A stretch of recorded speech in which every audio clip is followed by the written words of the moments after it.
Hello everyone, good morning. কেমন আছো বন্ধুরা? সকলে আশা করি অনেক ভালো আছো। তোমাদের আশীর্বাদ এবং ভালোবাসায় আমরাও বেশ রয়েছি। আজকে সেই দিনটা চলেই এসছে, মঙ্গলবার 20 তারিখ, যেদিন মায়ের ওপেন হার্ট সার্জারি হওয়ার দিন। আর এই ভিডিওটা তোলা হয়েছিল 19 তারিখে, কারণ 20 তারিখে আমাদের ভিডিও করা একদমই সম্ভব না। ও আর কি একটুখানি ভিডিও করে রেখে দিয়েছিল, কারণ 15 তারিখে ভর্তি হয়েছিলেন মা। কারণ সেদিন থেকে প্রচুর পরিমাণে টেস্ট বাগড়া হয়েছিল। 5 দিন পর 20 তারিখে ওটি হয়।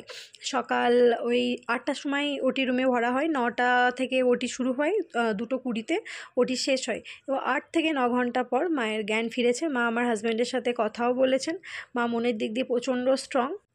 ওটির দিন আমি যেতে পারিনি হসপিটাল, কিন্তু যাব, মাকে 2 দিন পর বেডে দেবে, তারপরে যাব। আর ওটির দিন আমার হাজব্যান্ডের 7 জন বন্ধু গিয়েছিলেন, কারণ তারা রক্ত দিয়েছেন। তো মায়ের অপারেশন পুরোপুরিভাবে সাকসেসফুলভাবে হয়েছে।